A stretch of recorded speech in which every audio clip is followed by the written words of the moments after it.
As I drove toward my childhood home, my palms were sweating against the steering wheel. 5 years of absence, and now I was returning. The silver eagle insignia of a full colonel hidden in my garment bag. My family had always dismissed my military career as a phase, a fallback, something you did when you couldn't cut it in the real world. Little did they know that tomorrow, at my father's annual corporate conference, everything they thought they knew about me was about to change. I parked in the driveway, took a deep, steadying breath, and stepped out into the familiar Montana air. The prodigal daughter, returning not with apologies, but with a rank they couldn't possibly comprehend.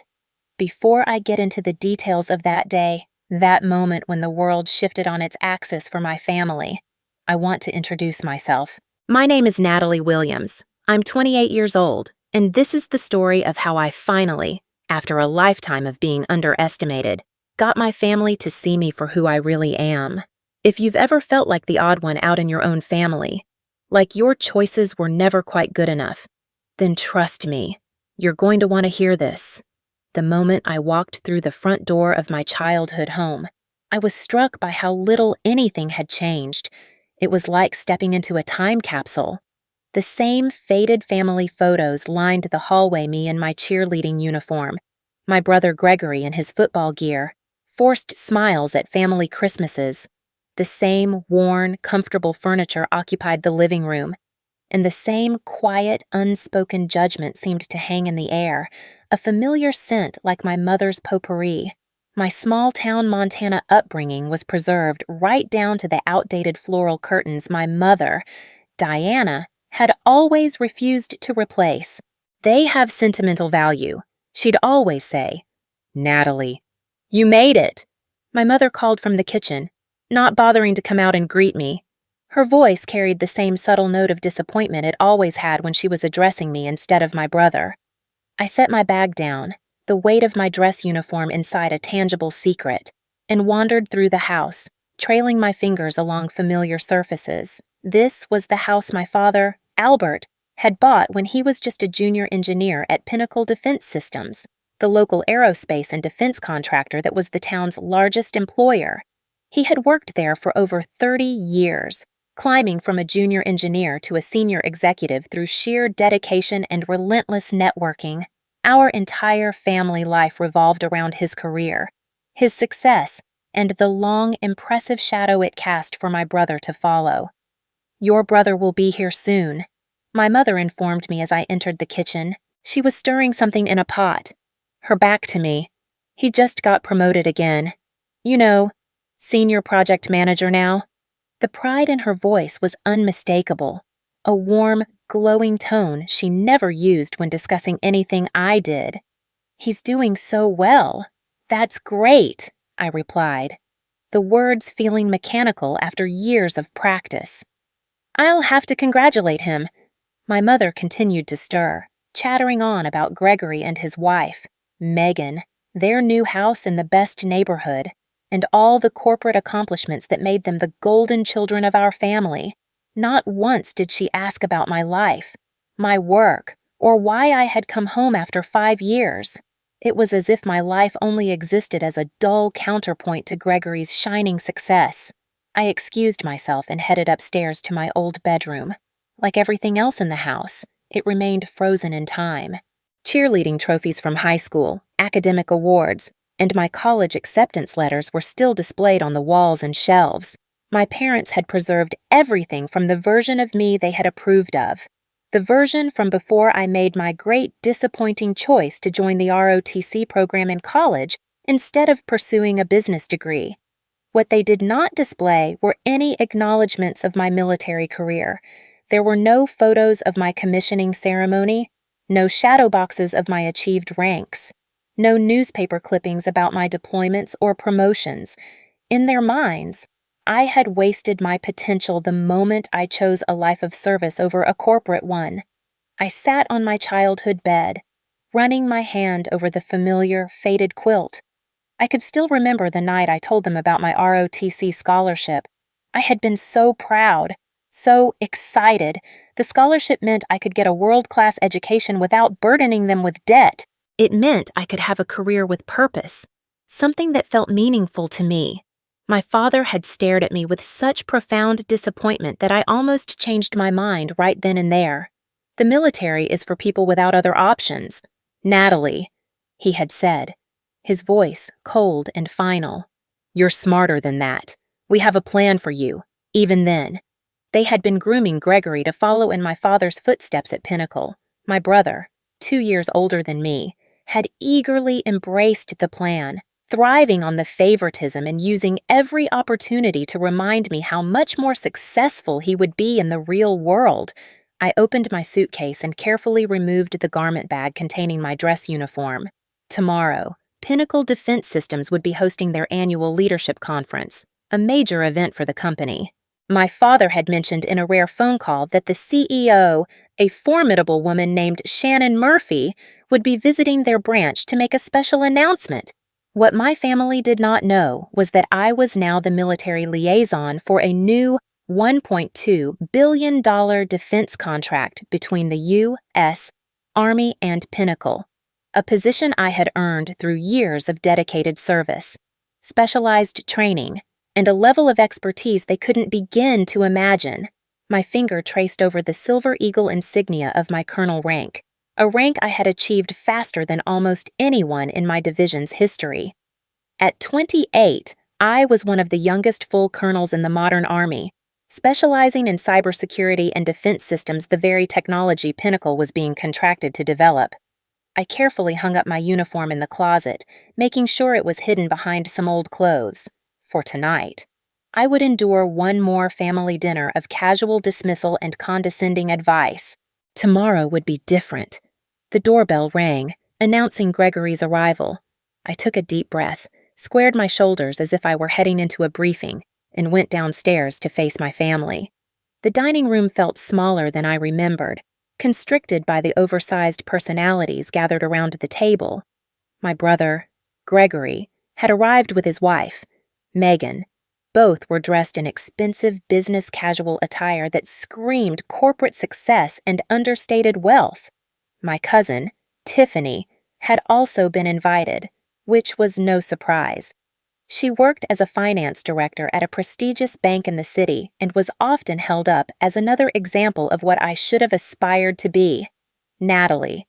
You remember Tiffany, my mother said, as if we hadn't grown up together, as if we weren't close. Hi, Tiff, I said, giving her a genuine smile. Unlike my immediate family, Tiffany had always been kind to me, even if she didn't quite understand my choices.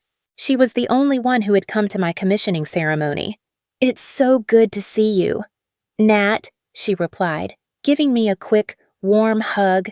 Been way too long. The initial conversation remained pleasant as we served ourselves from the dishes my mother had prepared. My father, Albert, sat at the head of the table, occasionally checking his phone for work emails, a habit that earned him disapproving glances from my mother. So, Dad, Gregory began, predictably steering the conversation toward himself. I wanted to tell you about the new project I'm heading up. Shannon personally selected me to lead the team. My father beamed with pride. That's my boy. Shannon Murphy doesn't hand out responsibilities like that lightly. You must have really impressed her. Well, Gregory continued, shooting me a quick glance to make sure I was paying attention. It's a big one. It's that new Army contract.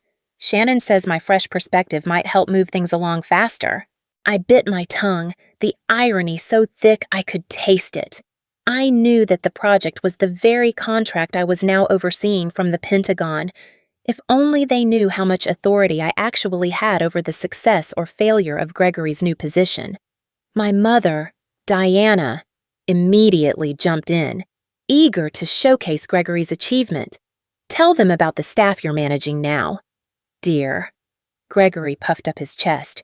12 direct reports, including 2 senior engineers who have been with the company for over 20 years.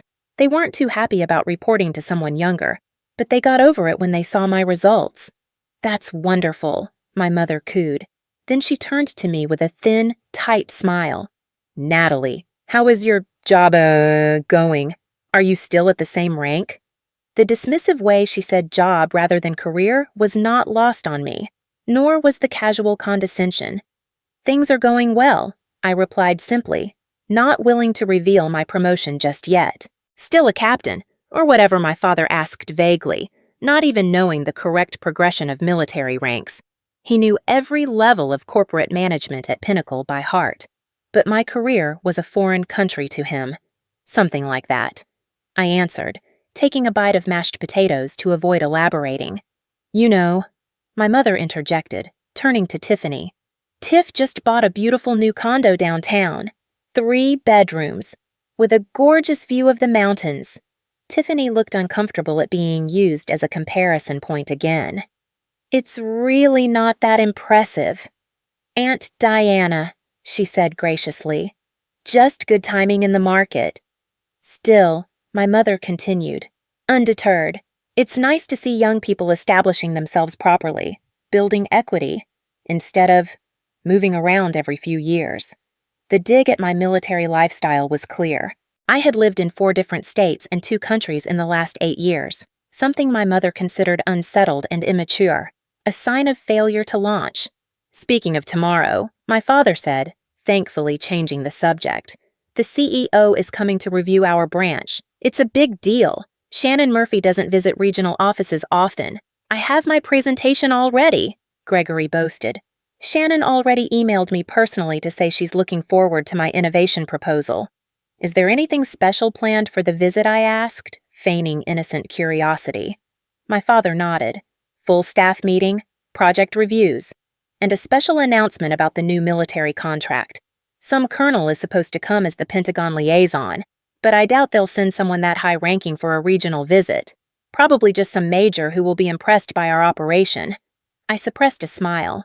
That sounds interesting. Not really, Gregory scoffed. Military types never understand the business side of things. They just follow orders and check boxes. No real innovation. Gregory, Tiffany said with a frown. That's not fair. But my brother was on a roll now, fueled by our parents' adoration. Come on, we all know the truth. The military is a fallback career. It's for people who can't cut it in the real, competitive world. They hide behind ranks and regulations. My mother nodded in agreement. We always knew you were so bright. Natalie, that's why it was such a disappointment when you chose that path. What exactly do you think I do in the Army, I asked, keeping my voice level, a practiced calm I'd honed in much more stressful situations. Push papers, follow protocols, my father shrugged. Important work, I'm sure, but not exactly challenging for someone with your potential. You'll never be anything there. Gregory laughed, a cruel, easy laugh. 10 years from now, you'll still be taking orders while I'm running my own division at Pinnacle. The words stung, despite my accomplishments. Years of therapy had helped me recognize that my family's approval shouldn't matter, but old wounds ran deep. I think Natalie made a choice that works for her. Tiffany attempted to defend me. A waste is what it is. My mother sighed dramatically. All that potential.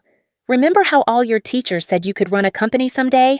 I pushed food around my plate as they continued to dissect my supposed failures and missed opportunities.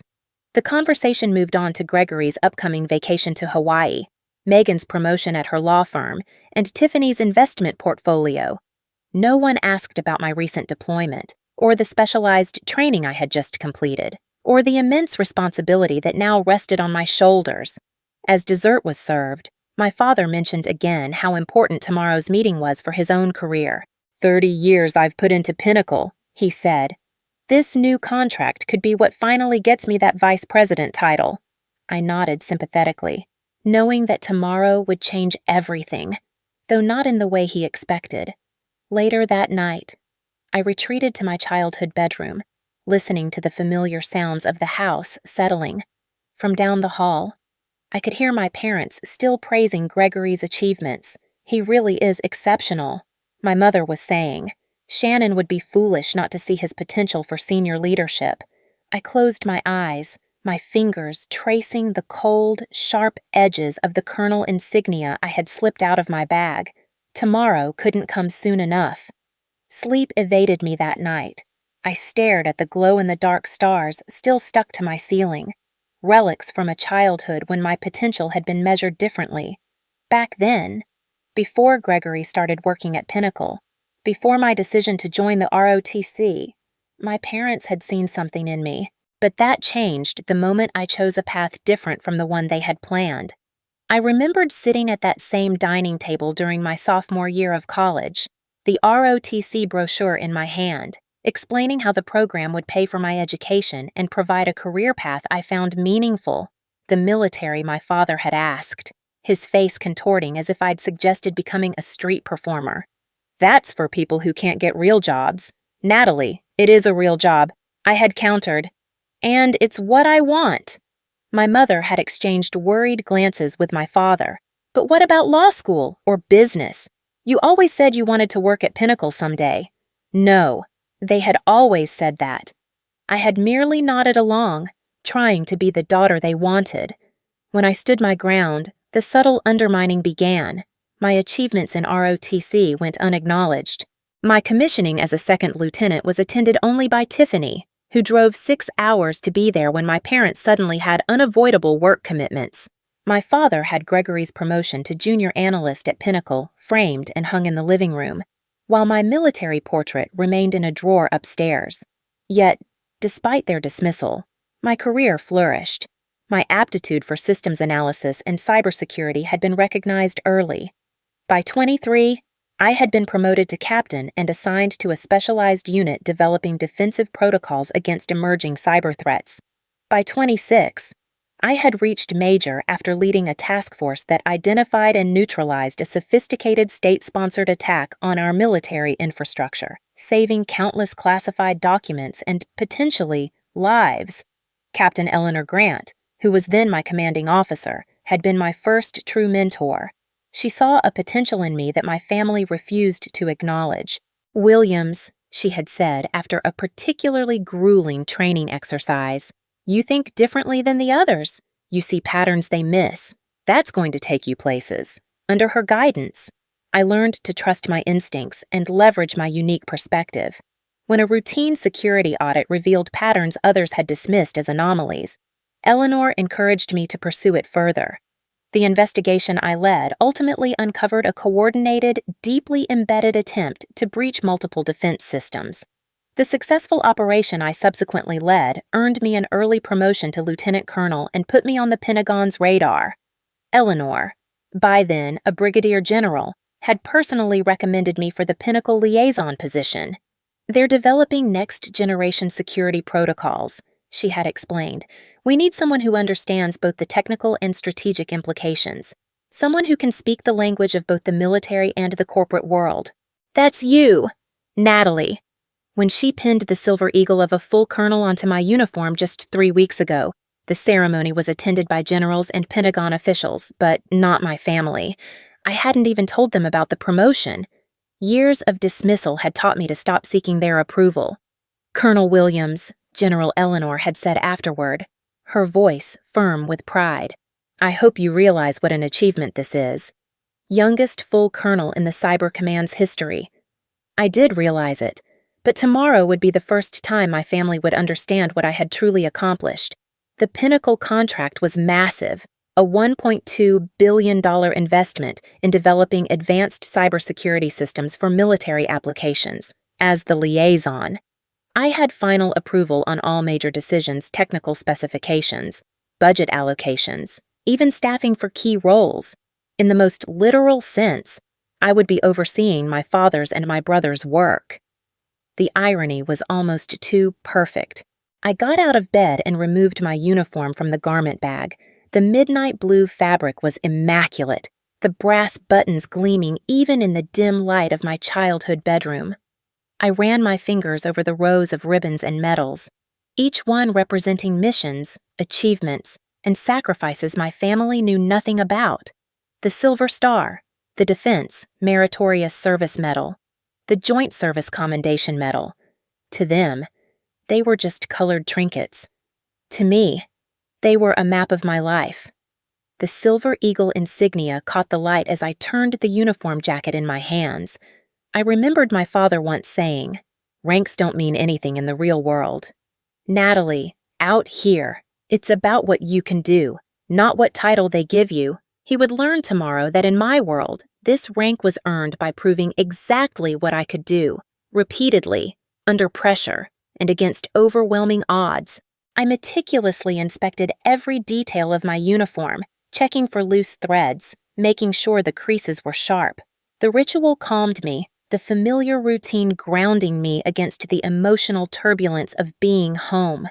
By the time dawn broke, I had moved past the hurt of yesterday's dinner.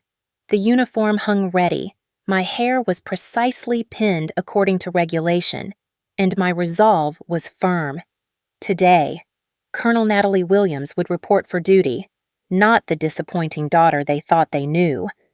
I dressed with practiced efficiency, each button and pin placed with precision. The person in the mirror reflected confidence, authority, and purpose. There was no trace of the insecure girl who had once desperately sought her parents' approval. As I pinned the Silver Eagle insignia to my collar, I reminded myself that this moment was not about revenge. It was about finally allowing my family to see me as I truly was, for better or for worse. If they couldn't accept my success on my terms, that would be their loss, not mine. I checked my watch. A gift from General Eleanor. It was time. The company conference would begin in an hour, and I needed to arrive early to coordinate with the security team. Downstairs, I could hear my parents and Gregory preparing to leave separately for the conference. They had no idea I would be joining them, much less in what capacity. I waited until I heard their cars pull away before heading downstairs and out to my own rental car. The drive to Pinnacle Defense Systems took less than 15 minutes. I used the time to center myself, reviewing key points about the contract I would be discussing. This was not just about showing my family who I had become. It was about ensuring a critical national security project received the expert oversight it required.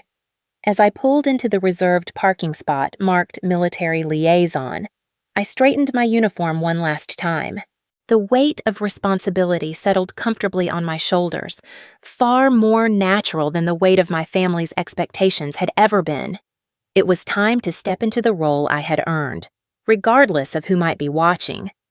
The Pinnacle Defense Systems headquarters loomed before me, a gleaming monument of glass and steel, a testament to corporate success and the military-industrial partnership. The building housed some of the most advanced technology development in the country, including the cybersecurity systems I was now responsible for overseeing. Security at the entrance was tight, as expected for a facility with multiple classified projects. I approached the guard station, where 2 security officers straightened immediately upon noticing my uniform and rank. "Good morning, Colonel," the first guard said, his eyes instantly recognizing the Silver Eagle on my shoulder. "May I see your identification? Please," I presented my military ID and my project authorization documents. "Colonel Natalie Williams, Pentagon Liaison for Project Aegis." The guard's eyes widened slightly as he processed my clearance. "Yes, ma'am, you're expected in the main conference room. Would you like an escort that won't be necessary?" I replied, "I know the way." In truth, I had studied the building's layout extensively before arriving. As I walked through the security checkpoint, I could feel the atmosphere shift. Military officers of my rank rarely visited regional offices, and certainly not ones as young as me. Employees stopped mid-conversation as I passed, some nodding respectfully, others clearly curious about my presence. The elevator carried me silently to the executive floor, where the day's meetings would take place. As the doors opened, I came face to face with my brother, Gregory, who was standing in the hallway, reviewing notes on a tablet. His eyes flicked up casually, then widened in shock as he registered both my presence and my uniform. "Natalie, what are you doing here, and why are you wearing—" That confusion in the beginning, traces of alarm, crossed his face as his eyes darted to the colonel insignia on my shoulders. "Good morning, Gregory," I replied professionally, my voice even, I'm here for the project review. Before he could respond, my father turned the corner, engaged in an animated conversation with two other executives. He stopped mid-sentence when he saw me, his expression shifting from surprise to confusion to concern in a rapid, visible succession. Natalie, what's going on? Why are you in uniform? He glanced around nervously, clearly worried about what his colleagues might think. Dad, I acknowledged with a simple nod. I was just about to head into the conference room to prepare. The meeting starts in 20 minutes, correct? The executives with my father were now staring at my rank insignia with growing recognition. One of them, a woman I recognized from project files as Barbara Jenkins, the head of the legal department, stepped forward. Colonel, she said, her tone respectful. It's an honor to have you here. We weren't aware you would be attending in person today. My father's face paled.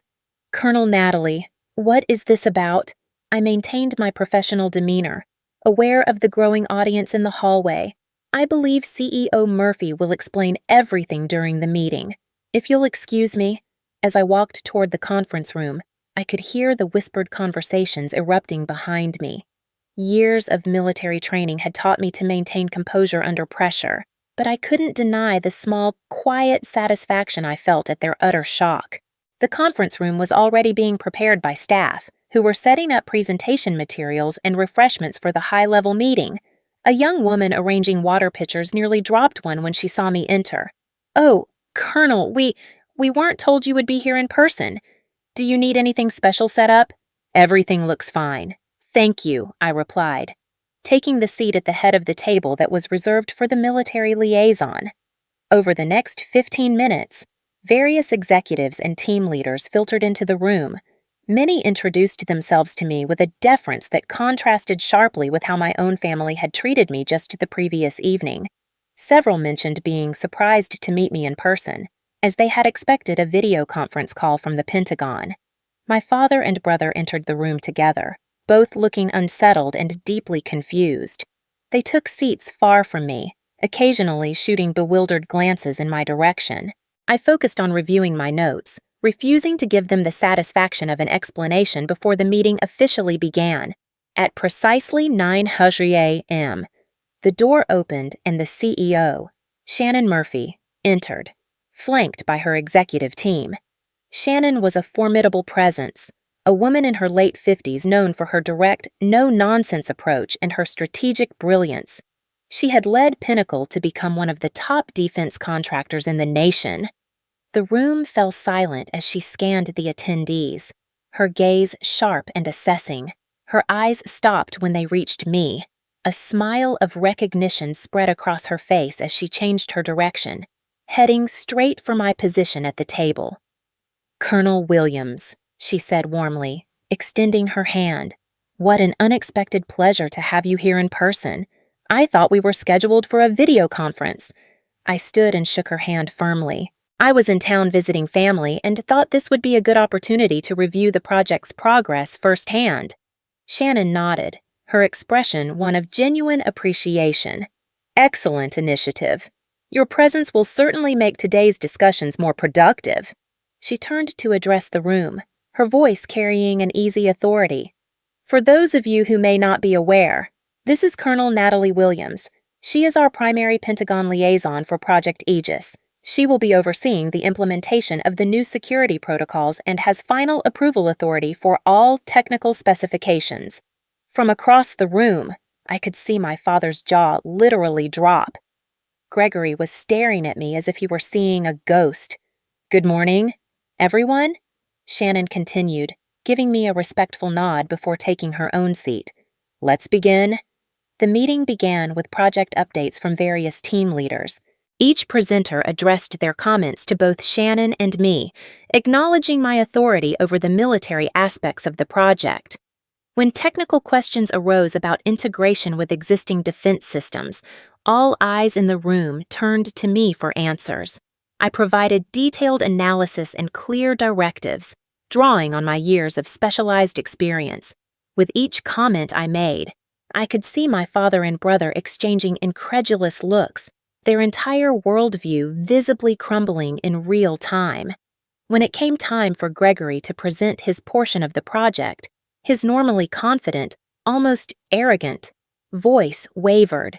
As the team lead for user interface integration, I've developed a streamlined approach to, he faltered as he caught my eye.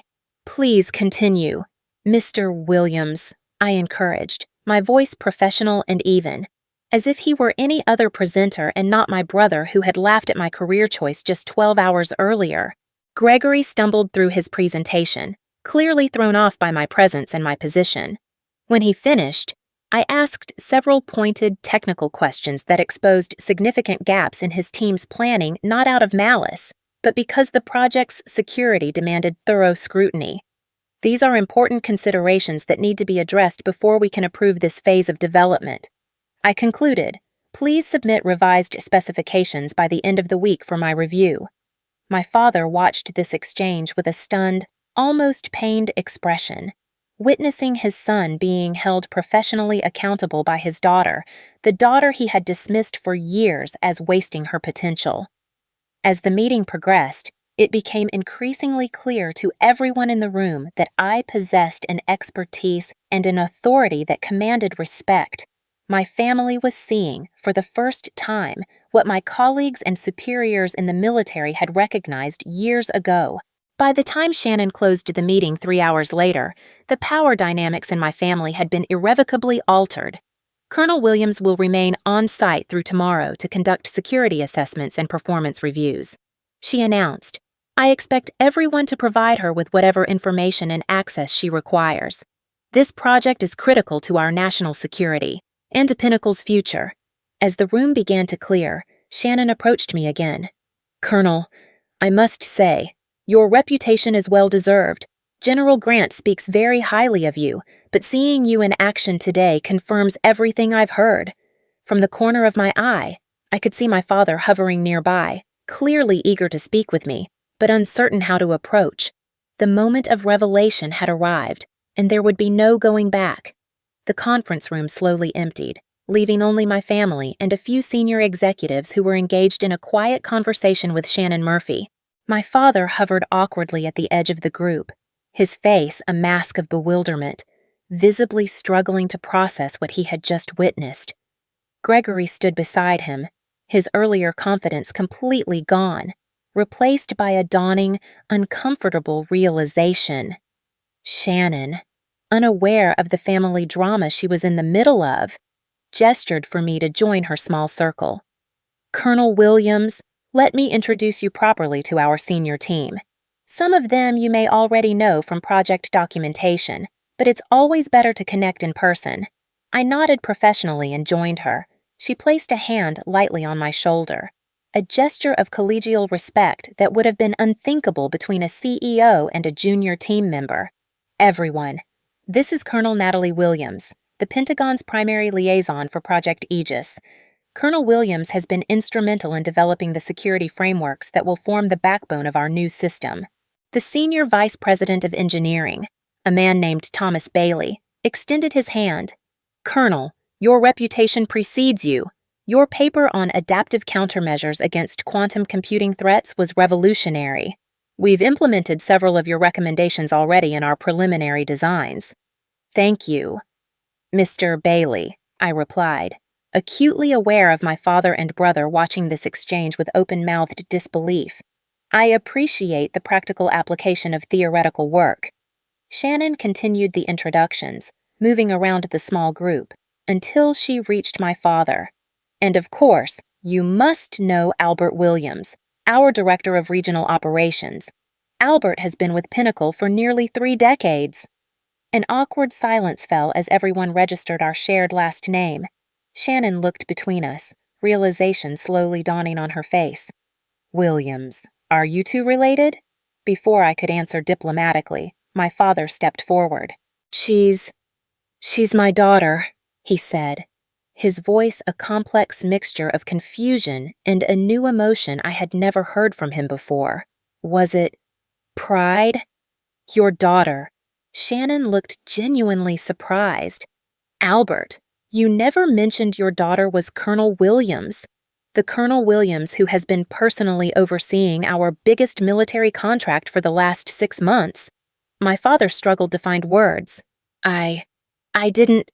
I wasn't aware of Natalie's current position.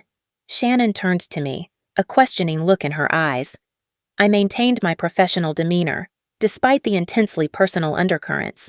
My family and I haven't had much opportunity to discuss my career progression lately. I explained simply. Gregory, unable to contain himself any longer, stepped forward. You can't be serious. You're the colonel, the one everyone has been talking about, the one with final approval on the entire project. Yes, I confirmed, my gaze steady. I've been overseeing Project Aegis from the Pentagon for the past 6 months, since my promotion to full colonel. 6 months, my father repeated, his voice hollow. You've been a colonel for 6 months, and you never told us. Shannon looked increasingly uncomfortable as she realized she had stumbled into some deep-seated family tension. Well, this is certainly unexpected. Colonel Williams, perhaps you'd like to explain your role directly to the team. Since you're here in person, we should take full advantage. I nodded, grateful for the professional redirect. Of course. I moved to the front of the now empty room and activated the large presentation screen, displaying the project's high-level overview. As I spoke, I could see the expressions on the executives' faces shift from simple curiosity to genuine respect. My detailed knowledge of both the technical aspects of the project and its strategic implications demonstrated exactly why I held the position I did. All major design decisions, budget allocations, and implementation strategies require my approval before proceeding. I continued, the words landing heavily in the quiet room. This includes staffing decisions for key leadership positions on the project. My brother paled at this last point, undoubtedly remembering his boast from the night before about leading his new team. Shannon nodded approvingly as I finished my overview. As you can all see, we are fortunate to have Colonel Williams guiding this project. Her expertise is unmatched, and her authority in this matter is absolute. The executives nodded in agreement, several making notes. My father sat down heavily in one of the conference room chairs, his expression unreadable. In fact, Shannon continued, Colonel Williams will be conducting performance evaluations of all team leads over the next 2 days to assess our progress and resource allocation. Gregory's face went from pale to ashen. Just last night, he had laughed about my career amounting to nothing. Now, I would be professionally evaluating his performance. As the meeting finally concluded and the other executives began to file out, Shannon pulled me aside again. Colonel, I had no idea Albert was your father. This must be quite a proud moment for your family. I offered a diplomatic smile. It's certainly a significant moment. Well, they should be extremely proud. Your work has been exceptional. I've told Albert many times how fortunate we are to have such a strong military partner on this project. My father, who had been lingering nearby, overheard this exchange. His expression was now a complex mixture of confusion, regret, and something that almost looked like awe. Natalie, he began, struggling with how to address me in this new context. We need to talk. Of course, I replied professionally. I have a brief meeting with the security team now. Then I can meet you in your office at 1100 hours. He nodded mutely, unaccustomed to taking scheduling directions from me. As the last of the executives filed out, I could hear them murmuring. Did you know Albert's daughter was Colonel Williams? No wonder she rose so quickly, with connections like that. Actually, I heard she refused any family help. Did it all on merit? The last comment, from Thomas Bailey, carried clearly across the room, causing my father to stop in his tracks. The implication was clear. I had achieved my position not because of my family connections, but in spite of their lack of support. The truth was finally coming to light, and with it, the opportunity for a long overdue understanding. At precisely 1100 a.m., I knocked on the door of my father's office. Through the glass partition, I could see not just my father, but my mother and brother as well. Someone must have called my mother and summoned her to the office after the morning's revelations. Enter, my father called, his voice lacking its usual authoritative tone. I stepped inside, still in my full-dress uniform, and closed the door behind me. My mother, Diana, sat perched on the edge of a leather chair, her expression fluctuating between confusion and something that looked almost like fear. Gregory stood by the window, his arms crossed defensively across his chest, a posture I recognized from our teenage years. "Please, sit down," my father offered, gesturing to the chair across from his large mahogany desk. "Thank you, but I prefer to stand," I replied, automatically adopting the at-ease position, my hands clasped behind my back. An uncomfortable silence filled the room until my father finally spoke. "Why didn't you tell us?" he asked, his voice raw. "All this time, we thought—" "You thought what, Dad?" I asked calmly. "That I was wasting my potential, that I'd never amount to anything in the military, that I was hiding from real competition." I quoted their various dismissals from over the years without raising my voice, letting the words hang in the air. "We didn't know." My mother interjected, her voice thin. "How could we know?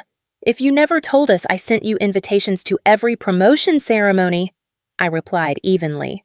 I called after each new assignment. I emailed articles when my work was declassified enough to be recognized publicly. But a colonel, my father said, still struggling with the concept. That's a very high rank." "Yes," I confirmed. "It's approximately equivalent to a corporate vice president." This comparison landed exactly as I expected, causing both my father and brother to sit up a little straighter. "And you have authority over our contract?" Gregory asked, his tone accusatory. "Is that why you came home now, to ambush us and embarrass me in front of Shannon?" "I came home because it's been 5 years, and despite everything—" "You're my family," I replied. The timing with the contract review was coincidental, though admittedly convenient. "Convenient," my father repeated bitterly. "You show up at my workplace, in uniform, without any warning. Do you have any idea how this looks?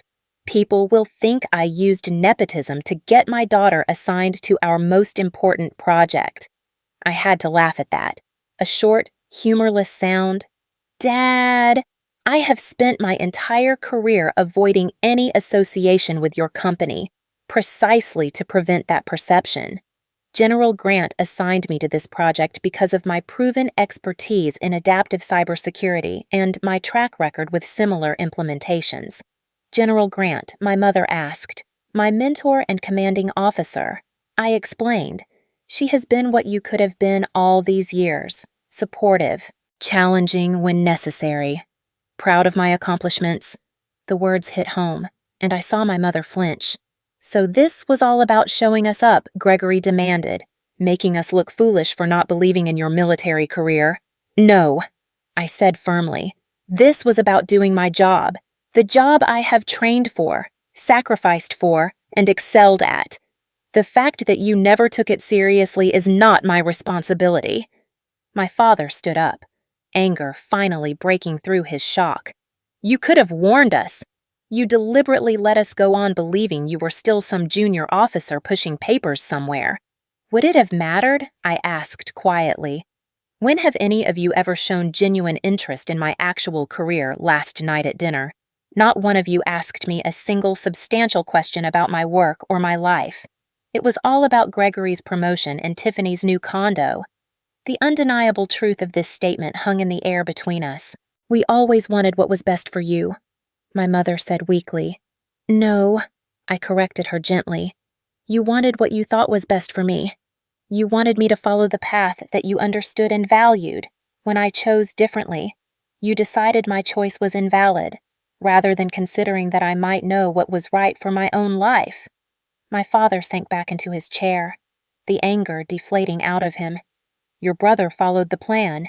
He's doing well. I'm happy for Gregory," I said, and I meant it. But that was never going to be my path. I needed something different. Gregory uncrossed his arms, his defensive posture softening slightly. "All these years," he said, his voice barely a whisper. "We thought you were just stuck, going nowhere. I know what you thought," I replied. "You made it abundantly clear every time we spoke. You'll never be anything in the military." Those were your exact words last night. Greg. He had the decency to look ashamed. I didn't know. "You never asked."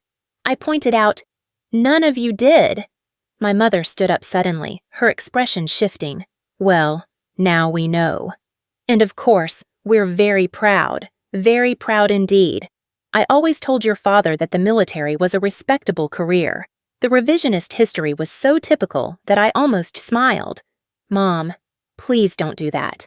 Don't pretend you've been supportive all along.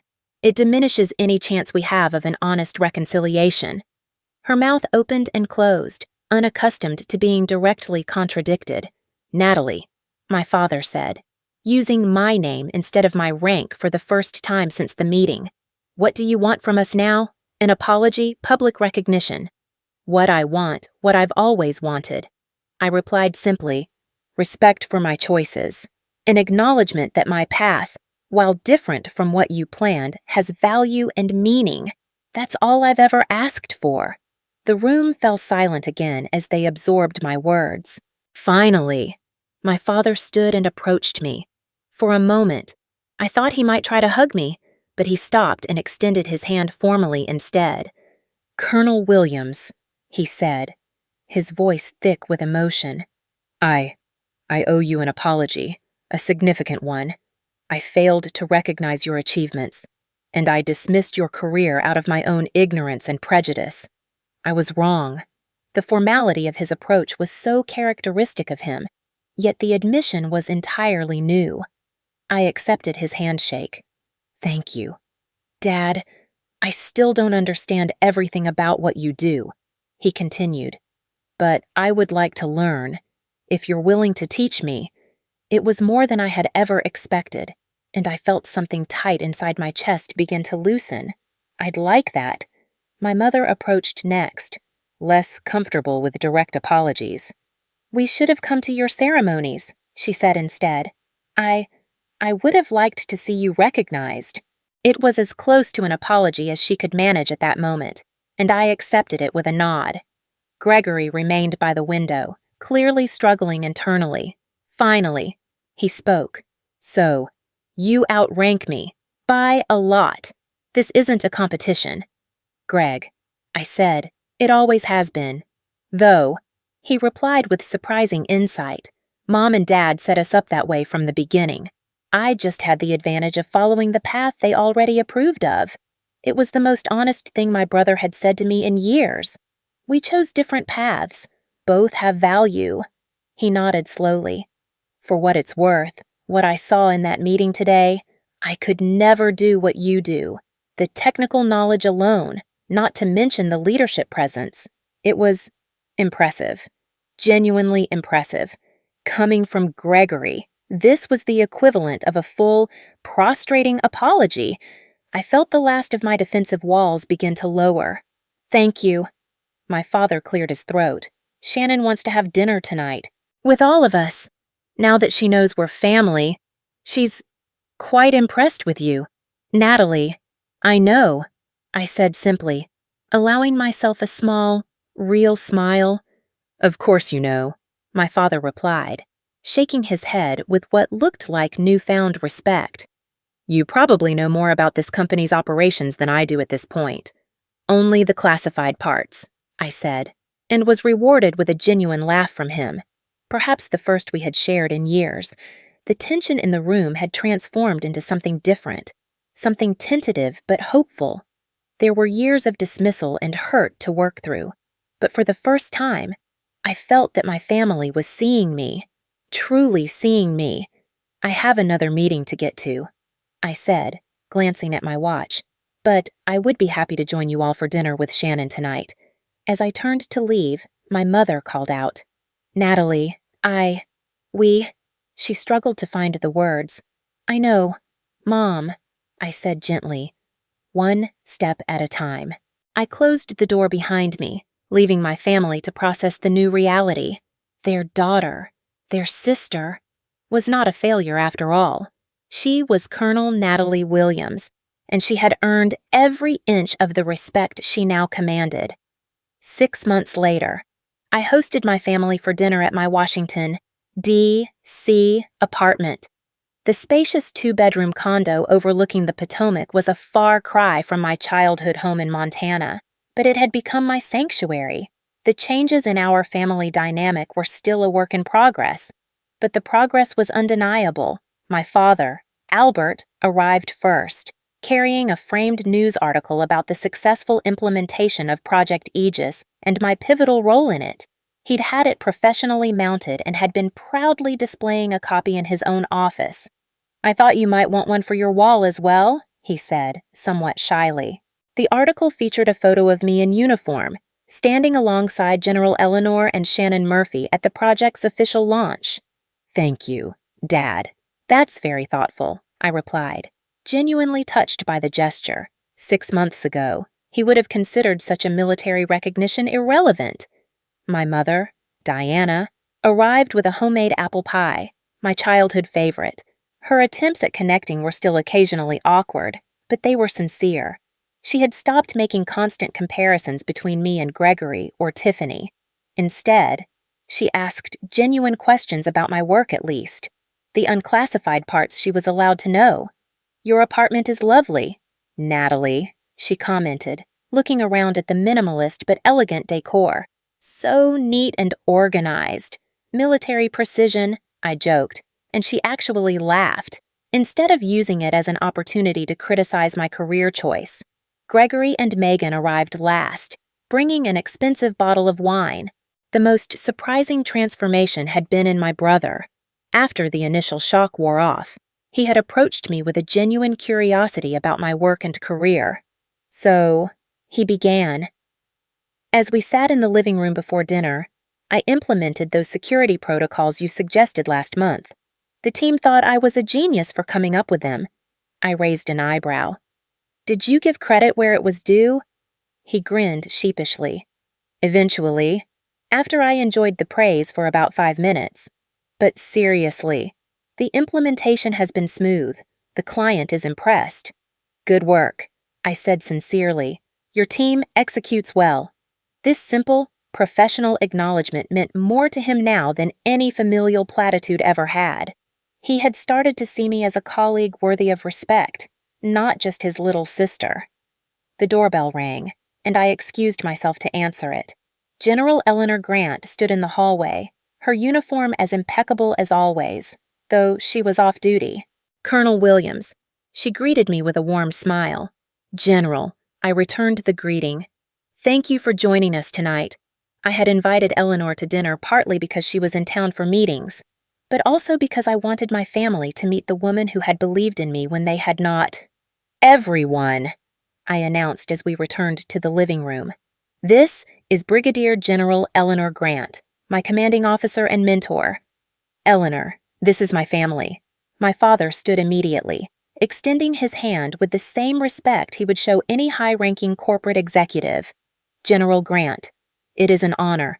I understand we have you to thank for recognizing Natalie's potential." Eleanor shook his hand firmly.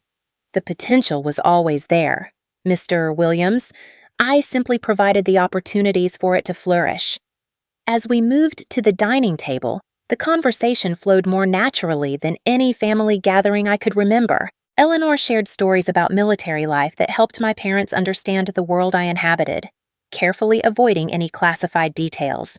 Natalie designed a simulation program that is now the standard training regimen for all new cybersecurity personnel.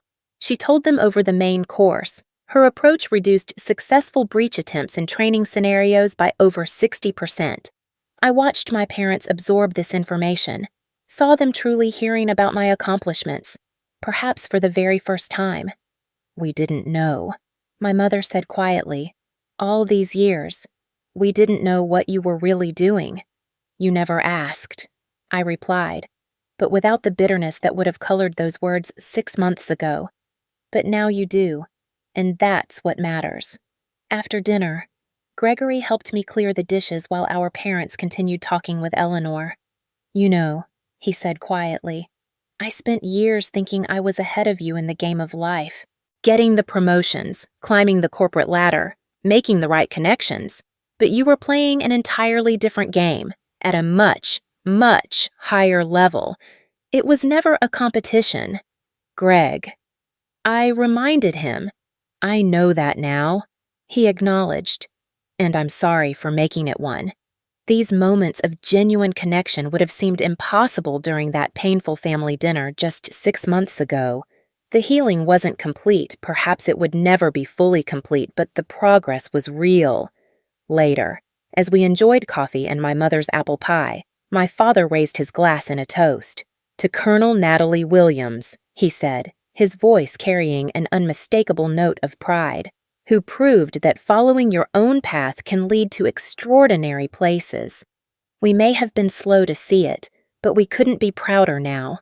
I raised my glass along with the others, feeling a sense of peace I hadn't experienced in my childhood home for many, many years. The validation I had once so desperately sought from my family no longer defined me, but their recognition, their respect, was still a healing balm on old wounds. In the end, it was never about proving them wrong. It was about becoming who I was meant to be, whether they approved or not. The fact that they had finally come to respect my choices wasn't the victory. The victory had been in making those choices for myself all along.